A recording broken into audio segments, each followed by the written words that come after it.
Hello, friends, and welcome back to another episode of Mark My Brain. Finally, after a long delay, I'm back.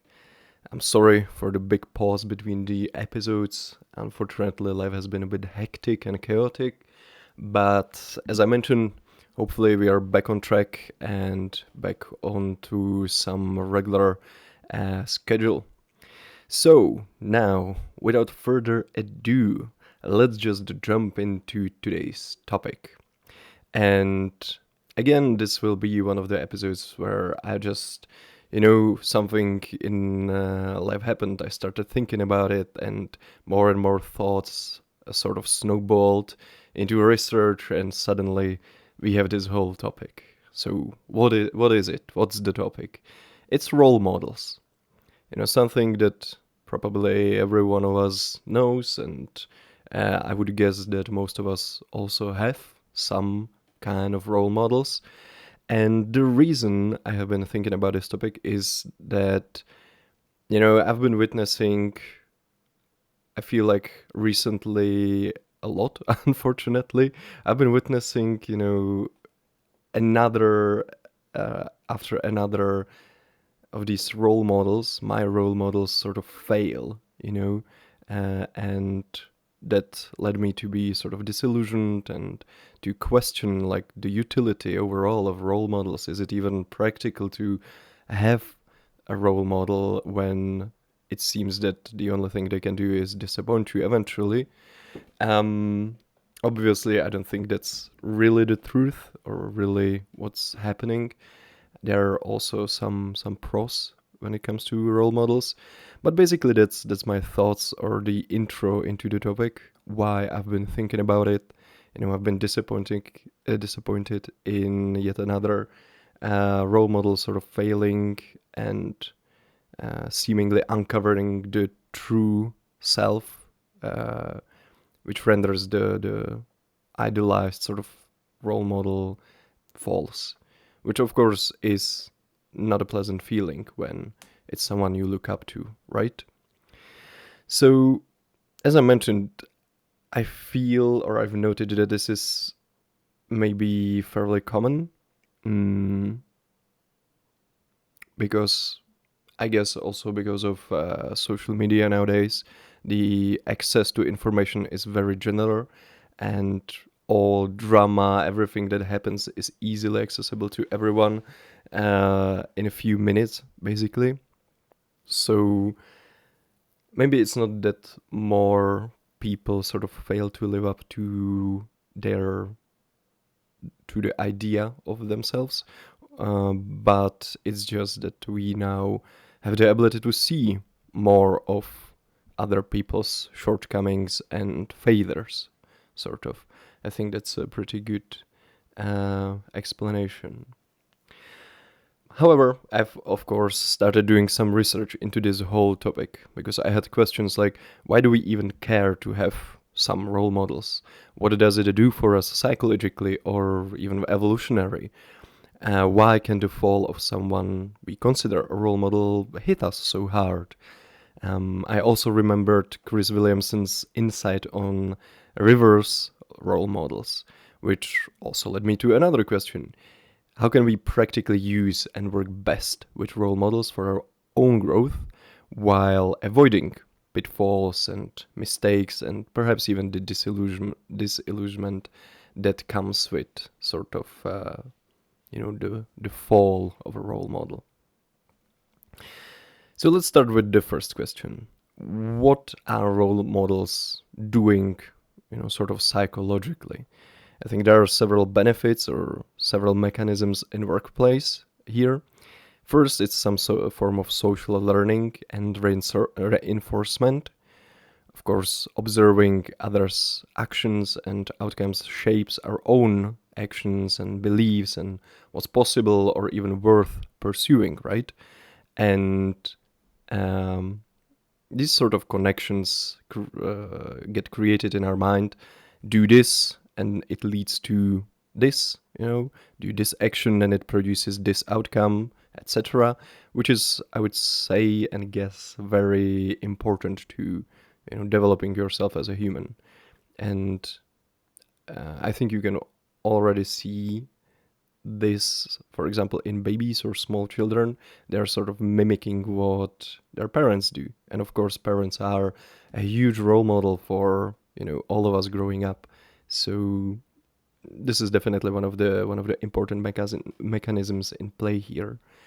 Role models also serve as sort of identity scaffolding. They provide sort of a template for self exploration, I would say. Uh, they can offer some narrative arcs, that can be tried on, uh, basically answer the question of who we are, or who am I becoming, or who do I want to become, right? What values feel like mine, etc. For sure, like after watching a movie or a series, there is some favorite character, and you sort of subconsciously start developing manners or traits like that character if you like them a lot. It's the typical meme of downloading a personality from your favorite movie or series, and that's basically it, right? You're downloading the identity or trying it on, because it feels like something maybe worth pursuing and valuable. So we have social learning and identity scaffolding, very important. Of course, then there is also, how would you say it, sort of perceived attainability. If someone like me, succeeds, it reduces the perceived barriers and increases the self-beliefs and self-confidence, maybe. For example, an example that I've thought of here is PewDiePie. I'm sure most of you know who it is. Very, very famous internet personality and one of the biggest YouTubers and online content creators in the world still. Now in almost a legendary status. But he has famously mentions many, many times that he's an introvert, and the internet fame and popularity came sort of as a surprise to him. So, for example, if you are also an introvert, now that you see this persona, this person that you can perceive as a role model, say that, oh, I'm also an introvert and I have achieved this, or you see them achieve these things, it sort of switches a lever in your brain, and maybe you're suddenly thinking, oh, I thought that for you to become popular on the internet, you have to be, I don't know, extrovert and super like people oriented person. But there is this very famous person saying otherwise. Maybe even I, as an introvert, can be popular online or whatever, right? Then I would also like to mention that the role models serve for some norm setting and some moral guidance, which can also be tied to, as we mentioned, the identity scaffolding, and as well as goal calibration. You see someone, if you perceive them as a role model, they have something you want, or they live the life you want, they anchor your standards. This is the principle of exposure to excellence can raise aspirations. But you have to be also careful, because it can also like distort baselines, and you can develop, unhealthy perfectionism, if you're not taking in the full context. So I would say those are the key mechanisms. What do role models do for us psychologically? The big points are social learning, identity scaffolding, some perceived attainability and breaking down barriers of entry, sort of, into success, for example, norm setting and moral guidance, as well as goal calibration, right? And now if we turn our eyes into, because these were, of course, like sort of theoretical concepts, I tried to show you some examples. But if we turn our attention now to some practical benefits. What can you like practically get from role models? How can they improve your, I don't know, behavior, your life, right? There are again several things I think worth mentioning. First, it's a skill acquisition shortcuts. Basically, if your role model has some knowledge, some routines, some, I don't know, error correction loops or decision criteria, whatever it is, in whatever area of life, you can sort of see and learn from them and reverse engineer their processes. This accelerates your own learning. So you can acquire some skills from them, you can learn from them. Also, what's been mentioned, that in domains with ambiguity, some sort of uncertainty, for example, in entrepreneurship or in research or in art, if you have a role model, or having a role model can be very useful because you are sort of observing his or her choice architecture, meaning how they prioritize, what do they say no to, what they say yes to, what are their tactics, what are their strategies, what do they use, what tools are their favorites, how do they recover from failure, or whatever it is. Again, it can, in these areas of, again, ambiguity and uncertainty, it can sort of reduce, the overwhelm, because otherwise you might have a trouble orienting yourself in this very complex environment. I hope that makes sense. Then, of course, models can reveal sort of pathways, again, to success, to what matters or who matters, where they went to study, for example, how they applied for a job, etc. It's sort of tied to, again, learning in general, but in a slightly different way. Values to behavior conversion. that's a nice way to say it, that basically if you have a role model that has similar values as you, which I would argue usually role models do, otherwise they wouldn't be your role model, right? You can observe and again learn or take for your own their behavior, how they express their values, where do you see the values and the integrity of the character sort of shine, right? Because sometimes, I don't know if you do it as well, but I ask myself like, okay, I would say I'm an honest person, or I would say that I'm a, whatever it is, brave person, but sometimes you don't have the practical evaluation, I would say, like, was this what I did brave, or was it cowardly, or how does a brave person behave, or how does an honest person behave when faced with this choice, or whatever it is. And again, that's something you can see and observe in your role models, if they share values important to you as well. Another area that's important, last but not least, it's they can offer sort of error templates. If you can note models' mistake as well as their corrections, and it can sort of reinforce you against first doing the mistake on your own, right? But also against the fear of, making a mistake, because ultimately in life you will make some mistakes, I will make some mistakes, everybody makes mistakes, but it's nothing pleasant. We don't want to fail, sort of. But if you see that in someone and you see them get back up, you see how they, repaired the damage or whatever, it can be sort of alleviating and taking some pressure off, as well as, of course, practical. Like you learn what exactly they did, again, what they said, how they approach certain situations, and etc., etc. So that, I would say, are some practical benefits. You might have noticed most of it is based on some sort of learning from them, which sort of makes sense in the context of what we talked about earlier, the mechanisms that are in work there.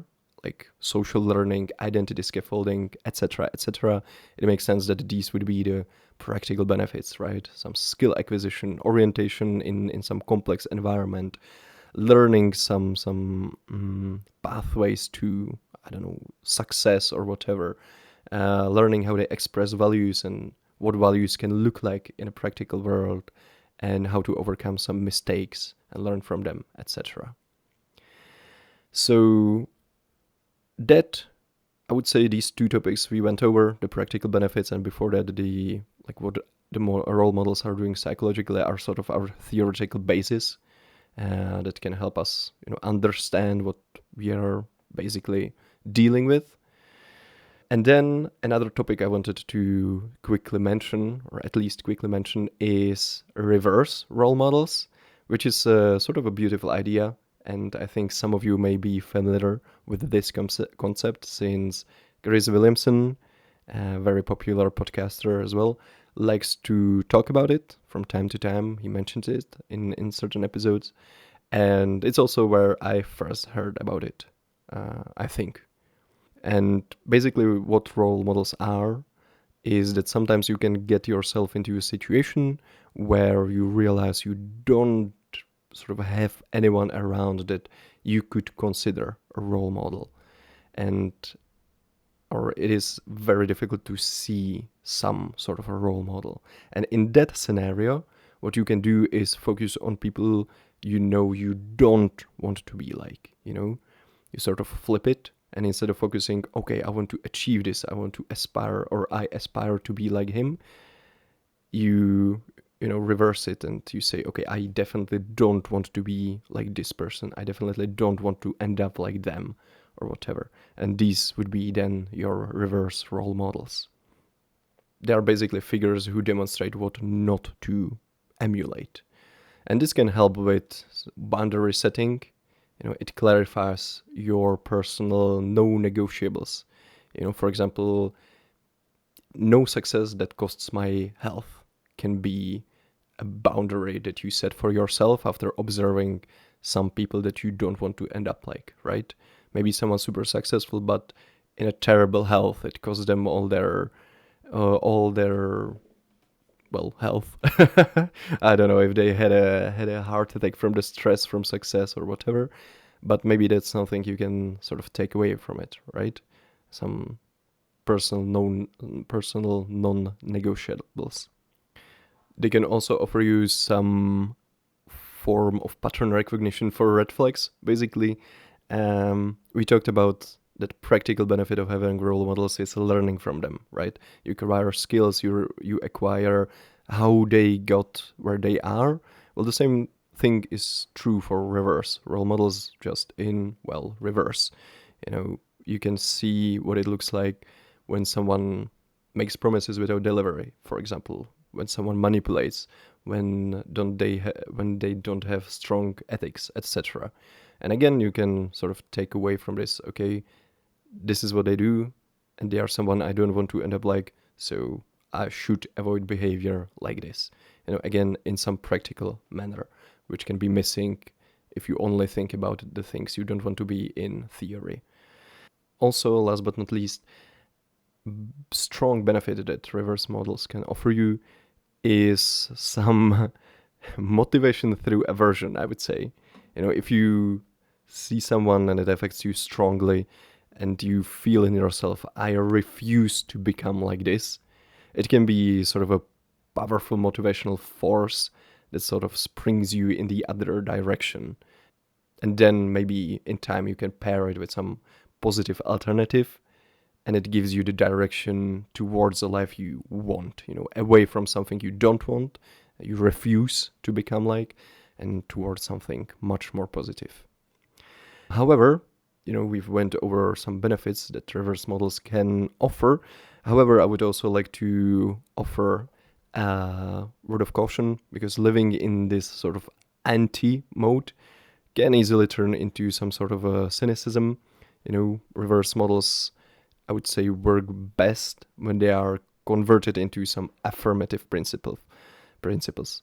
So not just, avoid this type of behavior, avoid X, but also cultivate why instead, avoid this type of behavior, but cultivate this approach to situations or whatever. Turn it from the negative into positive. I sort of went over this myself, but for example, a practical exercise can be for you to sort of stop and think about your life, people you have around yourself, and identify if there are certain types of people that you don't want to be like. It doesn't have to be, I guess, a whole person or person as a whole, but maybe in some areas. For example, I have a friend, a very dear friend of mine, but I definitely don't want to be like them when it comes to deadlines, for example, because no matter what it is, they can just never finish and deliver on deadlines. If it's uni work, if it's just regular work, if it's some leisure activity, whatever it is, they are never on time, they never deliver on deadlines. And I mean, I love them, they're a dear friend of mine, but for example, in this scenario, in this context, they are reverse role model for me. And as I mentioned, we should sort of turn this, I don't want to be like them, they don't deliver, they don't finish on deadlines. We should turn this negative into a positive. So that could be something like, I will be always diligent with my time. I will deliver on deadlines. I will pay attention when do I have to finish what, etc., etc. You sort of get the idea. Okay, so that was reverse role models. An important topic to tie into this whole episode, I think. Now let's take a closer look at what happens when our role models, people we like, we aspire to be like, when they fall. Because sometimes, as I mentioned in the intro of this episode, happened to me, and I feel like it's happening more and more often. Sometimes you just learn something about your role model that completely shatters their image in your eyes. It can be accusations proven right, some testaments, you see them directly do something wrong, unethical, etc., right? So I'm sure that most of you are familiar with this feeling. But why does it hit so hard, right? There are actually several principles. I was even surprised to learn this myself. But first, it's a narcissistic investment and sort of a self-extension. That's a very fancy way to say that the role model sort of becomes part of your self-definition, right? If it's someone you like, you follow, and you aspire to be like them, at least in certain areas of life, and because what we talked again in the beginning, like you take on some of their behavior, you learn from them, suddenly when they fall, it also feels like a tear in your own identity fabric. It's not just the news. For example, if you read some horrible news about a person you just simply don't care about, or you've never heard about, it doesn't affect you, right? But because a role model is someone you aspire to be like, or you like them at the very least, they can and often are sort of a self-extension. So, the shattering of their identity also makes some cracks in your own. And another reason or principle that can be in play here is the collapse of coherence. Because people use admired figures, role models, to simplify their own moral landscapes. And then when it comes to some scandal, it introduces complexity and uncertainty. You thought that you had this moral thing or ethical thing figured out, but oh no, what is it? Someone I followed and learned from them turns out to be not at all like how I imagined them and what they were saying and whatever, right? Again, it introduces a bit of chaos, which basically never is very pleasant. The fall of a role model can also contaminate motivation. If a role model's integrity crumbles, it sort of retroactively, I would say, taints, the meaning of all the effort that they inspired. For example, you can have a role model who is an athlete. They are in the super athletic shape, and they are doing all these amazing exercises and being athletic, eating healthy, and there's so much you've learned from them, right? They inspired you to go on your own uh, athletic journey. For example, they inspired you to exercise, they inspired you to start tracking your calories and making your homemade meals. And suddenly you can learn, for example, oh, they've just been, taking steroids, and that's the main reason they look like they look, and they've been faking the meals they are eating, and they are using fake weights when they are exercising, or etc., etc., whatever. You get the idea. When you learn this, it can very well sort of take away all the niceness and happy, fuzzy feelings you have accumulated or had from your own achievements in this area of life, exactly because, or precisely because, they were the ones that inspired you the most. And so their sort of signature is in all of your activities in this regard.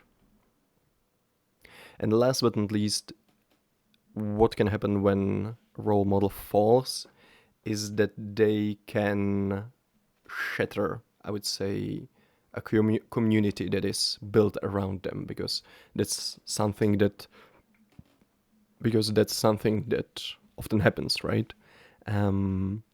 So the disillusionment, the loss, they can sort of risk the fragmentation of the community around them. The people suddenly are ashamed to be associated with this person, and even though if the community itself had some positive impacts and was in itself good, because of this role model, this figure, this person was the face of that said community, maybe it will fall, like, overall, and the reputation of the whole community is stained, sort of. So those are some, again, I would say, reasons why a fall of a role model can be so significant and can feel so shitty. But there are also some psychological traps to avoid. It's easy to just dismiss, when the role model falls, it's just easy to dismiss them as a shitty person, and everything they touched is now shitty, doesn't have value, and whatever. No, that's of course not the case.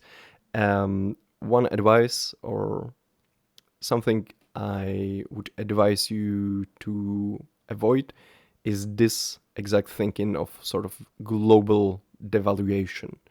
I think that this flip from idolization to complete dismissal is very tempting, right? Because as we just mentioned, like, they threaten your own identity, they can contaminate your motivation and shatter the communities around them.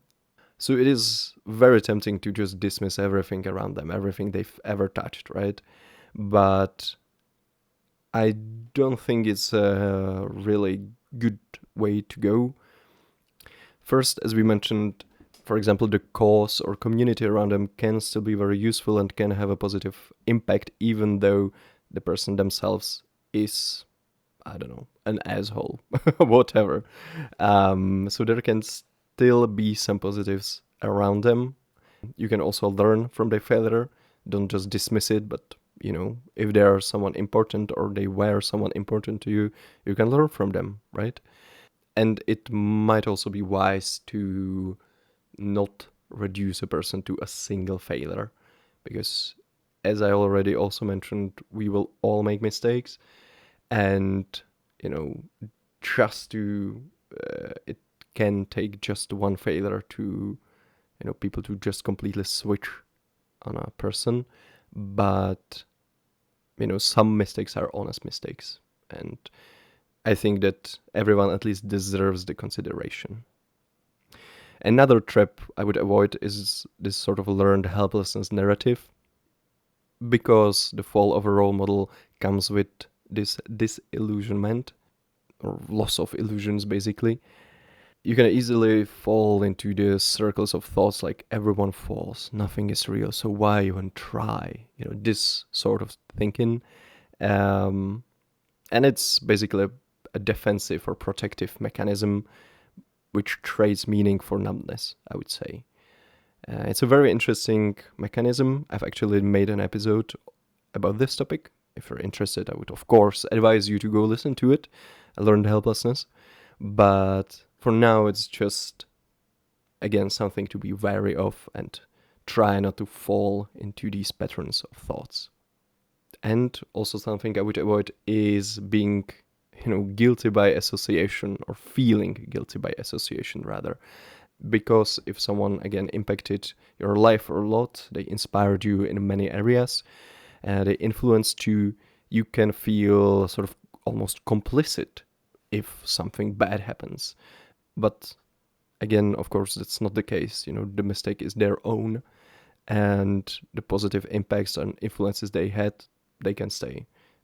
You just have to distinguish the both a bit. So to turn all this, disillusionment, the loss and the fall of a role model, the shattering of identity, the reintroduced chaos and uncertainty, the contaminated motivation, and all these psychological traps that we have to be careful about, not to devaluate the cause or the person, globally, not to fall into these learned helplessness narratives and feel guilty, when something bad happens to our role model. There is, of course, some positives we can try to distill from all of this, some lessons we can take away from it or try to reframe it. First, I would say decouple the lesson from the person. A technique, insight, or a body of work can still remain useful even if the person themselves fail morally. Sort of preserve the tool but break or burn the pedestal, I would say. That's a nice way of putting it, isn't it? Then I would advise you to embrace mixed models of excellence. Competence and character are separable dimensions. Someone can be world class at X, but completely immature at Y. Again, it's I think very valuable to practice this distinction, and accepting that complexity can yield wiser emulation, wiser lessons, and better outcomes, basically, for yourself. Also, a funny thing I sort of learned, you can try this sort of narrative integration. You can try to reinterpret the model's arc as sort of a cautionary chapter in your own life. What structural pressures or what blind spots they have, or what incentives contributed to their downfall, and what safeguards can you build in your own life to not fall into the same mistakes as they did. It's a very practical and nice exercise, I think. And then, last but not least, something I have already mentioned a bit, I would migrate meaning from a single figure to sort of shared value and practices within a community, right? If there is a person who is a face of a cause, focus more on the cause itself, sort of let the why be bigger than the who. And now what I would like to mention or pay a bit of attention to is something, again, very important in this topic, I think, and it's the role of idolizing. I don't think idolizing is a very good idea in most cases, because, again, idolizing leads to sort of putting a person on a pedestal. It's sort of or in my mind, it feels like an all or nothing approach, which just doesn't work in real life. So I would stay a bit more grounded, I would say, have role models, that's completely fine. But again, as we talked about, like distinguish, they can be great at something, but they are terrible at something else, and it's fine to admit that, right? At the same time, I have to mention, I think it's cool to have ideals, you know, ideal ideal version of yourself. You can, for example, hear that sentence or a phrase thrown around a lot. I would say maybe in those like productive podcasting and hustle spheres. Have an ideal version of yourself and try every day to be like them. And even if it sounds cheesy, I think there is some merit to this. But still consider in yourself that ideal is something not real. You can try your hardest to achieve it, and it's good, but it just gives you direction. It's not a real endpoint, right? It's sort of unattainable. And that's why I think ideals and real world should be sort of separated. And I have put together sort of a practical checklist you can go through very quickly, ask yourself certain questions to select or sort of reassess role models without idolizing them. First sort of area is, domain specificity. Something we have talked about, distinguish between the person and the work. Distinguish that they can be great at something but terrible at something else, So ask yourself, what exactly are you modeling? Is it a technique, a strategy, a tactic, some behavior? Is it their character under pressure? Avoid global emulation when, only one facet on one area is relevant for you. Then incentive audit, right? Also very important. What rewards, what audiences or dependencies might bias their behavior? How would they behave without these incentives? How would they behave if they didn't have all these sponsors behind them? Would they still value the same things? Would they still behave in the same manner? Ask yourself these questions. And again, I think it's important to ask them because it can ground your ideas about a certain person. For example, I have mentioned him several times in some of my previous episodes, but Jordan Peterson, at first a brilliant psychologist, a brilliant lecturer. All of his insight and valuable lessons from psychology, I think, are relevant, but he sort of became corrupt by Twitter and cheap dopamine there, the online drama, the sponsors, and the social pressures. These are all things that influence him, that put him in some direction, and it's important, again, I think, to distinguish and sort of separate maybe here also the lessons from how they behave, and it just helps to ground them a lot, I would say. So now, for example, if I come back to the example of Jordan Peterson, I don't see him just as this brilliant psychologist savior guy that I think some people might still see him as. But he's just a human. He made many mistakes. He has many opinions I don't share, and it's okay. But my idea of him is much more grounded now because I can see what influences him and what puts pressure on him and what is he dependent on, and etc. etc. The questions I've mentioned, basically. Another area that is important to ask about is error transparency.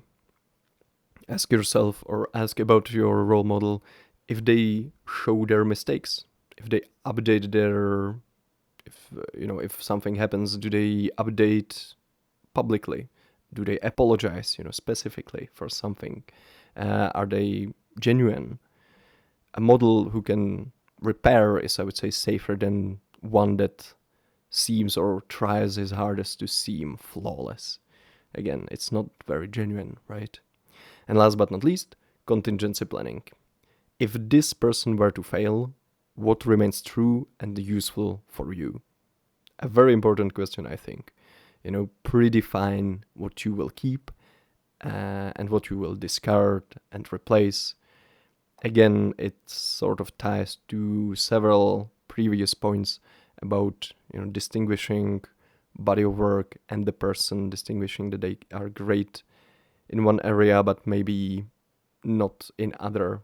Also, a fun fact I wanted to mention, when I was thinking about the ideals, and idolizing, I immediately thought about Jesus Christ and Christianity as a whole, because I think that's a very real example of a ideal that sort of works, Or I don't want to be controversial, but I would say most people or many people aren't sure if Jesus Christ even existed, me included, of course.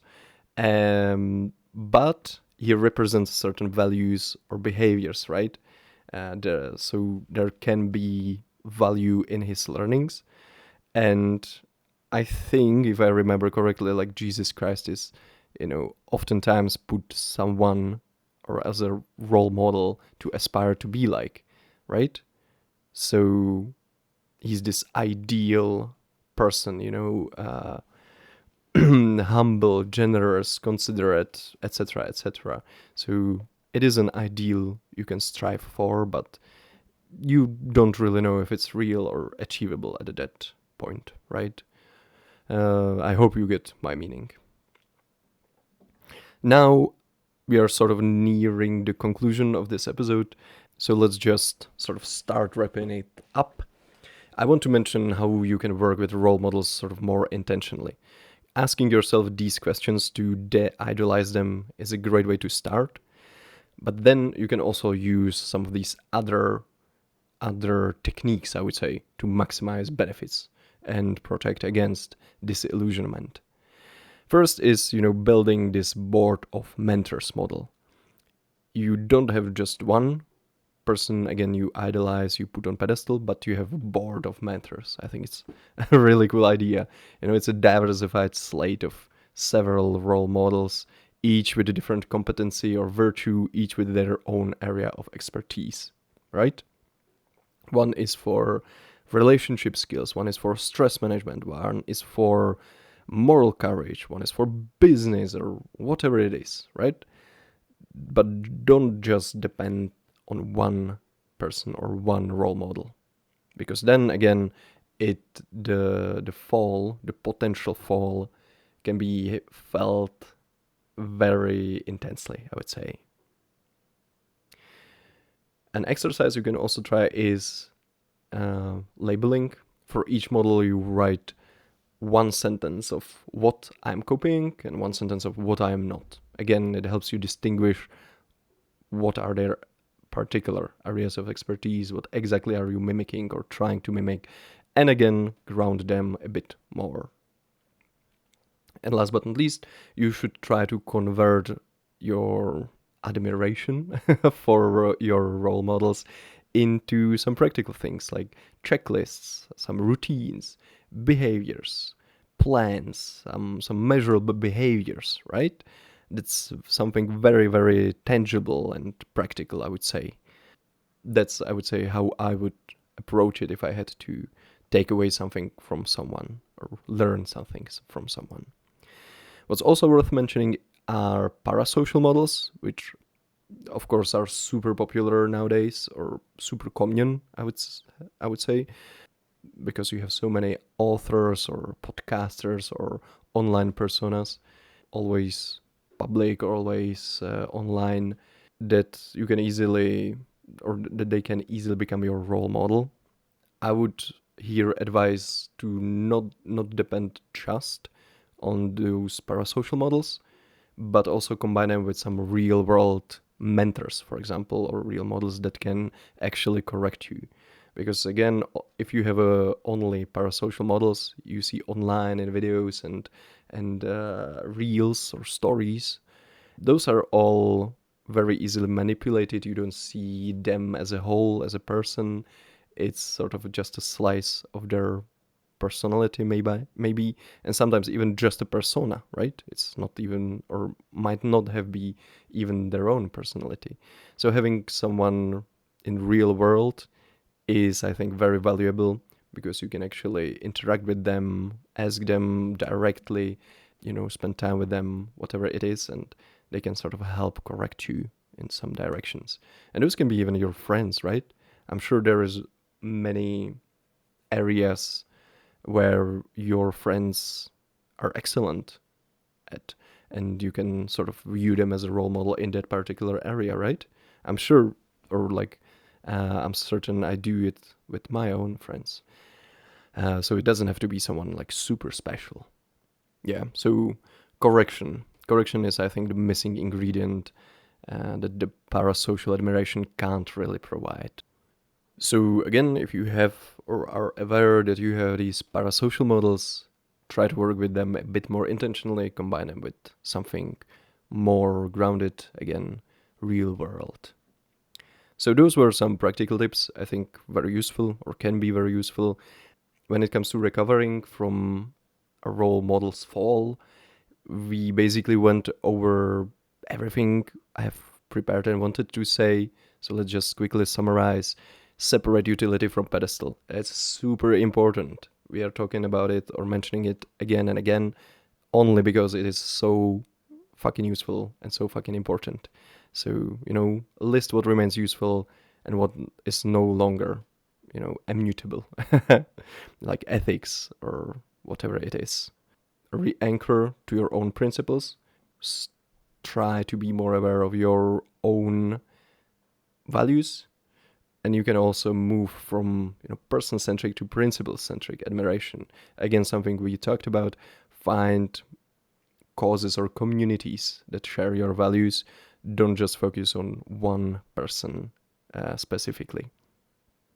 There are also some snippets of information that I wanted to mention that I found interesting, sort of special cases worth addressing.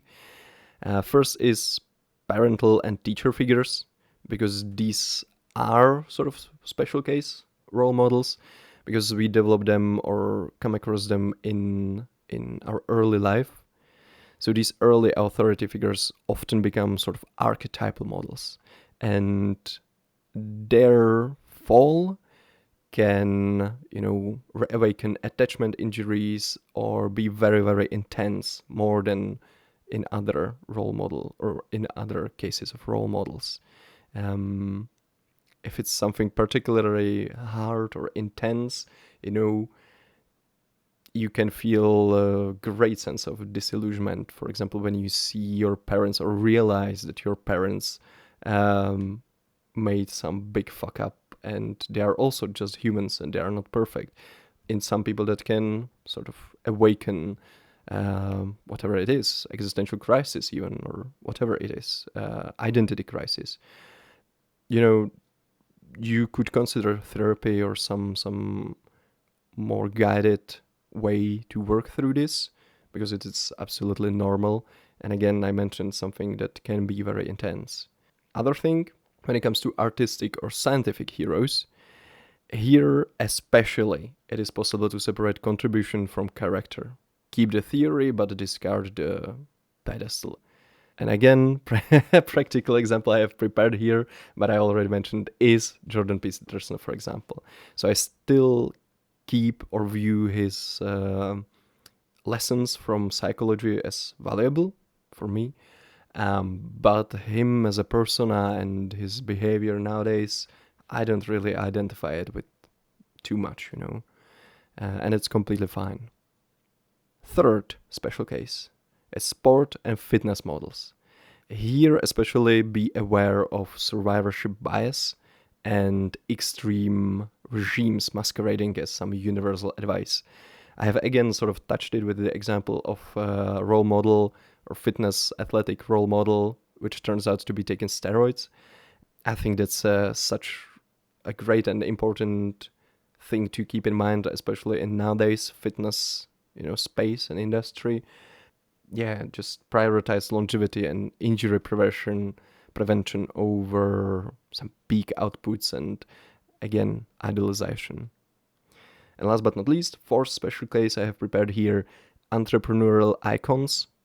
When you hear some successful businessmen or business owners talk about their success, they often omit luck and timing, or they just have selective memory, and they tell you only about the things they are comfortable with sharing, and they also just tell you what worked for them. It doesn't mean that necessarily what worked for them will work for you. So the lessons you hear from them don't necessarily have that much merit in them. Here, I would sort of counterbalance it, or I mean, they can have some value, of course, but I would still advise you to counterbalance with it some process-focused operations or operators. Maybe some studies of how their businesses actually operate, like what are the processes behind that success, not just what the one successful person tells you, what worked for them specifically, but as a whole, what are the processes and what are the lessons you can draw from them. As I mentioned, we are now sort of reaching the end of the episode. I think I sort of went over everything I wanted to go over. So let's just very quickly summarize, because this episode is actually turning out to be quite long. I have not expected that. But all right, so what have we talked about here today? There was a lot of information, so how do we make sense out of it? First, we sort of took a look at the theory behind role models. What do they do for us psychologically? We learned how important they are for our social learning and identity scaffolding, goal calibration and norm setting, right? We then discussed some practical benefits of having role model. It has mostly to do with learning, and it can be skill acquisition in itself. It can be some orientation in complex environments. They can provide pathways towards success and practical examples of values or valuable behavior, and how do they come back after making a mistake, right? We then also discussed reverse role models. For someone, they might not have a clear role model in their vicinity. It's perfectly fine to have a reverse one. We talked about the benefits, but also about the warning of not just living in this anti-mode, but always trying to turn it into a positive or affirmative action and direction. Then our conversation sort of turned towards why the fall of our role models is so intense, or can be so intense, with the disillusionment, the loss. We went over the narcissistic investment we have in our own role models, the collapse of coherence and reintroduction to chaos in areas we thought we already knew what they are about, the contaminated motivation, or even the threat of belonging, right? The shame by association. Throughout these topics, we already mentioned several times how important it is to not evaluate globally, how to distinguish the lesson from the person. We focused on that a bit more specifically. I warned you about the learned helplessness narrative, not to fall into negative thoughts like everyone falls, nothing is real, so why even try, stuff like that. Again, we talked about burning the pedestal but keeping the tools or the lessons, and then balancing it with some mixed models of excellence. Realizing and admitting that someone can be great at one area of life, but terrible, horrible, or absolutely immature in other. Community, re-anchoring or finding a cause rather than someone who shares your values can be very useful. Let the why be bigger than who. That's a great way to say it, I must say. Then some practical checklist for how not to idolize your role models, or how to reassess or ground them more. We went over several domains, I would say: specificity, the incentives, the errors, and then the contingency planning of how to prepare or deal with it or ground yourself. So the fall or potential fall isn't that big, and you don't idolize them, because that's, as I mentioned, in my opinion, not that healthy. Then I sprinkled in some bits and techniques of how to work with role models more intentionally. The main one was the board of mentors, building a diversified set of consultants, I would say, each with specific domain and area of expertise. Then converting the admiration you have for these role models into some very practical and concrete things like checklists, routines, plans, and actionable, measurable behavior. We touched on parasocial models, and again, then I reiterated how important it is to separate the utility and the tools and the person from pedestal, right? That's especially important when it comes to artistic or scientific heroes. I sort of cautioned you to be wary of your parental and teacher figures, because they are from your early life and upbringing, and their fall can be especially intense. So be open to, talk about it with your therapist or at least a close friend of yours. Some snippets of information we touched on were also from the fitness industry or entrepreneurial business area of life. And that's basically where we ended, right? Pretty full episode, if you ask me. I hope it, at least in part, makes up for the delay ahead between the episodes.